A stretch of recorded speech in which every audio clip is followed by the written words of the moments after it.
Eu sou o professor Paulo Scherf, do LNCC, e vou apresentar um modelo de predição de casos de dengue, chamado de LNCC ARP 2025-1, que foi submetido pela equipe Defense, coordenada pelo professor Américo Cunha Júnior, ao desafio Mosclimate 2025. No Mosclimate, esse modelo recebeu o número 150. Desde já gostaria de agradecer ao professor Américo pelo convite para participar da equipe do Defense e também pelo trabalho essencial na produção dos dados agregados para que a gente pudesse fazer o projeto dos modelos e a organização do material, dos códigos e dos resultados no GitHub para submissão ao Mosclimate. O desafio do Mosclimate era o seguinte: a gente conhece para cada estado da federação, ou seja, 27 estados, a série temporal dos casos de dengue até a semana epidemiológica 25 de determinado ano e, além disso, informações de variáveis climáticas no mesmo período. E o objetivo era prever os casos de dengue da semana 41 até a semana 40 do ano subsequente. Em particular, para o modelo 150, a gente não utilizou qualquer informação sobre variáveis climáticas, somente as informações conhecidas das séries temporais dos casos de dengue. A ideia do modelo 150 é fazer a predição dos casos de dengue através de um modelo autorregressivo de alta ordem, estimado sobre a amplitude log2 da série temporal dos casos de dengue. No final das contas, o modelo inclui os coeficientes do modelo autorregressivo, um conjunto de condições iniciais, e para gerar as previsões, a gente vai alimentar esse modelo com um conjunto de 10.000 realizações de ruído branco gaussiano com uma determinada variância, que é estimada a partir do erro de modelagem. Os passos de processamento para o projeto do modelo são os seguintes. Primeiro, a gente faz um pré-processamento dos dados, ou seja, calcula a amplitude log2 da série temporal e remove a média. Sobre a série temporal pré-processada, a gente estima um modelo AR de ordem P e calcula um conjunto de condições iniciais. Uma vez que a gente obtém os coeficientes do modelo e o conjunto de condições iniciais, a gente passa para a etapa de produção das sequências de predição dos casos de dengue.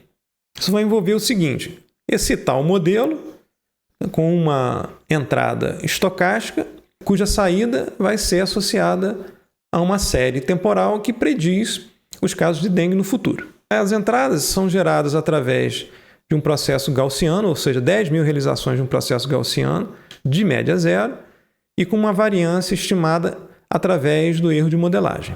A gente vai mostrar como isso é feito mais à frente. A cada uma dessas realizações desse conjunto de entrada vai estar associada uma realização que é uma série que prevê os casos de dengue no futuro. Como a gente fez a modelagem na escala log2 de amplitude, a gente vai ter que reverter os resultados na saída do modelo para a amplitude na escala original. Após essa correção de escala, a gente pode calcular as estatísticas de predição, ou seja, calcular os limites inferior e superior dos intervalos de predição e, por fim, a gente suaviza essas sequências que definem os limites inferior e superior dos intervalos de predição através de uma filtragem passa-baixas usando o método de análise espectral singular. Detalhando aqui a etapa de pré-processamento, a gente verifica aqui um caso específico de série temporal para um determinado estado. Eu defini essa sequência original como C de N, onde C aqui é o número de casos de dengue ao longo do tempo e N aqui representa uma semana epidemiológica. O pré-processamento envolve calcular o log2 da amplitude de C para cada instante de tempo N, e isso produz a sequência C-cup de N. A gente calcula a média dessa sequência C-cup de N e atribui a esse valor μc. A sequência pré-processada x de n é calculada como a sequência C-cup de n menos a média μc. E a gente verifica o resultado aqui nessa série mostrada em vermelho. Aqui, na série x de n, a gente observa de forma mais clara, as oscilações no sinal que são associadas à variação sazonal dos casos de dengue. Um modelo autorregressivo de ordem P é adequado para modelar esse tipo de série temporal em que a gente observa aqui oscilações tanto de baixas frequências, como outras oscilações de mais altas frequências. O modelo autorregressivo de ordem P é definido de forma convencional. X de n é o número de casos de dengue observados no instante n. Eu vou fazer uma predição de x de n através de uma combinação linear de p-valores anteriores a x de n, pesados aqui por pesos AK. Se a gente subtrair o valor de x de n da predição de x de n, a gente obtém aqui o erro de modelagem, E de n. A gente pode ver essa equação de diferenças de ordem P como tendo saída x de n e entrada E de n, ou vice-versa, saída E de n e entrada x de n. Em particular, para o modelo 150, a gente usou a ordem P igual a 92 e essa escolha foi experimental e arbitrária. A estimação do modelo autorregressivo envolve encontrar os valores de AK que minimizam a norma 2 do erro de modelagem E de n. Existem várias formas de fazer isso. A gente implementou o modelo em MATLAB e no MATLAB a gente usou a função ARMCOV que implementa o método da variância modificada. Se a gente aplicar a transformada Z a essa equação de diferenças, a gente verifica, né, que o operador que afeta a sequência x de n é A de Z, dado por essa expressão, em que Z elevado a menos K é o atraso de K unidades sobre a sequência x de n. Se a gente pensar, né, o E de n como entrada, né, o sistema fica, né, representado por esse diagrama de blocos. Sistema direto 1 sobre A de Z, que produz aqui o x de n. E de n, nesse caso aqui, é o erro de modelagem que a gente obteve após o processo de minimização da norma 2. Agora a gente passa para o cálculo das condições iniciais. Para isso, a gente faz um esquema de filtragem inversa para obter o erro de modelagem, ou seja, a gente passa a sequência x de n pelo sistema inverso, A de Z, e obtém aqui o erro de modelagem E de n. Se a gente aplicar o E de n ao sistema direto, a gente recupera ou reconstrói perfeitamente a sequência x de n, né, que a gente utilizou à esquerda. Ao fim dessa segunda filtragem aqui, vão sobrar condições finais nas memórias do sistema. Essas condições finais vão ser utilizadas como condições iniciais para a etapa de predição, em que, ao invés da gente alimentar o modelo direto com erro de modelagem, a gente vai gerar excitações estocásticas a partir de uma distribuição gaussiana. Em MATLAB, nesse esquema aqui, é implementado por essa linha de código, né? A gente produz o erro de modelagem E de n fazendo a filtragem da entrada x pelo sistema inverso, produz o erro. Em seguida, a gente usa o E como entrada do sistema direto e produz a saída x e recolhe aqui também as condições finais no vetor z. Essas condições finais z vão ser utilizadas como condições iniciais para uma outra etapa de filtragem direta, em que o E aqui vai ser substituído, né, por realizações de ruído branco gaussiano de média zero, que vão produzir saídas aqui do modelo direto, que serão predições dos casos de dengue no futuro. Do ponto de vista qualitativo, a gente compara a sequência x de n com o erro de modelagem. A gente verifica, primeiro, que no erro de modelagem essas oscilações de baixas frequências não estão presentes. Além disso, o erro de modelagem tem média zero, mas também apresenta aqui algumas anomalias em relação, né, à variância típica. Ou seja, esse erro de modelagem não é exatamente representado, né, por um processo gaussiano, devido a essas anomalias aqui, em que você observa, né, valores altos em magnitude do erro de modelagem. Por essa razão, a gente vai fazer uma análise do erro de modelagem de modo a estimar a variância de E de n de uma forma mais robusta que mitigue o efeito da presença dessas anomalias. Como é que a gente vai fazer isso? A gente vai organizar E de n em blocos justapostos de 104 amostras.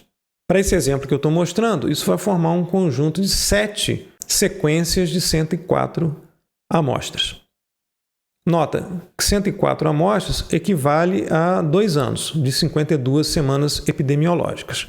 Depois eu vou calcular a variância para cada instante de tempo associada a esse conjunto de 7 elementos. No final, eu vou obter uma sequência de 104 variâncias. E, por fim, eu vou tomar a mediana desse conjunto de 104 variâncias, que vai definir para a gente aqui a variância estimada sigma chapéu ao quadrado. Do ponto de vista gráfico, o que a gente está fazendo é o seguinte. pega as primeiras 104 amostras de E de N, depois pega o segundo conjunto de 104 amostras de E de N, assim por diante, até aqui a sétima sequência de 104 amostras de E de N. Isso forma aqui um conjunto de 7 blocos de E de N e a gente vai calcular para cada instante de tempo a variância e registrar aqui nessa sequência mais grossa mostrada em azul. Por exemplo, esse pico dessa sequência de variâncias é calculado fazendo a variância desses 7 valores das 7 sequências que a gente construiu. Por fim, a gente obtém uma sequência de valores de variância e calcula a mediana dessa sequência. Como a gente está usando um operador mediana, a gente consegue mitigar o efeito, dessas anomalias na estimativa de uma variância única que represente o erro de modelagem. Bem, agora a gente já estimou o modelo AR, já encontrou as condições iniciais do modelo, direto, já estimou a variância da excitação, sigma chapéu quadrado, e agora a gente vai gerar 10.000 realizações de ruído branco de média zero com essa variância para alimentar o modelo direto com aquelas condições iniciais. A gente vai chamar cada uma das realizações EK de N. O K define aqui o índice da realização. Cada realização EK de N vai ter 79 amostras, porque a gente está fazendo um intervalo de predição da semana 26 de um determinado ano até a semana 52 do ano subsequente. Esse intervalo aqui é de 79 amostras. Como é que a gente obtém o conjunto de predições? A gente vai alimentar o sistema direto com as condições iniciais, com uma realização de ruído branco daquele ensemble, e isso vai produzir para a gente uma sequência X chapéu K de N, que é uma sequência de predição dos casos de dengue no futuro. A gente vai fazer isso para as 10.000 realizações de EK de N. Em MATLAB, esse sistema é implementado através da função filter, em que a gente alimenta o modelo direto, 1 sobre E de Z, com entrada E de K e condições iniciais Z. E o sistema entrega para a gente a sequência X chapéu K de N. Se a gente fizer isso aqui 10.000 vezes, para cada uma das 10.000 realizações EK de N, a gente obtém 10.000 sequências X chapéu K de N. Nota, X chapéu K de N está na escala log 2 de amplitude, tá? E a gente vai ter que reverter isso para a escala normal. Isso é feito através dessa conta, A gente obtém as sequências C chapéu K de N. Aqui sim, as predições dos casos de dengue na escala original, como 2 elevado a xk de N, e a gente soma a média μc que a gente calculou na etapa de pré-processamento.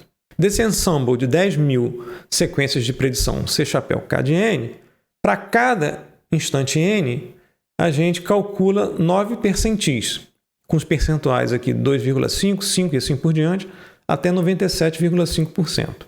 Isso é feito no MATLAB através dessa função prctile.m. Esse cálculo para cada percentil vai produzir uma sequência C% de N, ou seja, nós vamos ter 9 sequências C% de N, uma para cada um desses valores de percentil. E cada sequência C% de N vai ter 79 amostras, assim como cada sequência C chapéu K de N. Por exemplo, a mediana das predições é a sequência C50% de N. Os limites inferior e superior do intervalo de predição de 50% está entre as sequências C25% e C75% de N.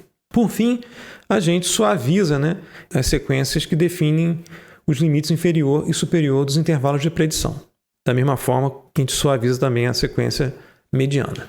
Isso é feito através de análise espectral singular, SSA, e para tal a gente usa a matriz de lag covariância de ordem 20, ou seja, a matriz é 20 por 20, e para suavizar cada uma das sequências C% de N, a gente reconstrói a sequência usando apenas os 5 autovalores de maior magnitude.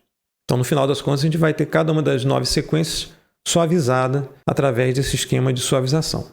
E, por fim, a gente faz um trimming temporal do período de previsão que a gente calculou, que era da semana 26 até a semana 52 do ano subsequente, para a faixa de predição exigida pelo Mosclimate, que era da semana 41 até a semana 40 do ano subsequente. Eu vou mostrar apenas 2 resultados, mas os resultados para cada estado e para todas as etapas do desafio Mosclimate ou seja, as 3 validações e a etapa de predição propriamente dita, podem ser encontrados aqui nesse site. Tá? Modelo 150, no site do MosClimate. Códigos e também resultados podem também ser encontrados no GitHub do Defense, nesse link. Aqui eu vou mostrar um exemplo bem sucedido do estado do Paraná na previsão para 2025. A gente vê aqui em verde, né, a mediana das predições e os pontinhos pretos são os valores de fato observados no surto de 2025. A gente vê que a série temporal da mediana das predições está muito próxima dos valores observados do surto de dengue. Nota que esses valores em preto, em pontinhos pretos, não foram utilizados na estimação do modelo. Um exemplo que não funcionou para o mesmo estado do Paraná foi a predição para 2024. A gente observa aqui a série temporal da mediana das previsões, que está muito longe, muito subestimada em relação ao que de fato aconteceu, né, que foi esse surto de altos valores de casos de dengue que ocorreu em 2024. Nota que os valores observados, né, estão acima do intervalo de 95% de predição. Então, aqui o modelo não foi bem sucedido na previsão dos casos de dengue. Isso conclui essa revisão breve do modelo LNCC-RP 2025-1, ou modelo 150 do desafio MosClimate 2025.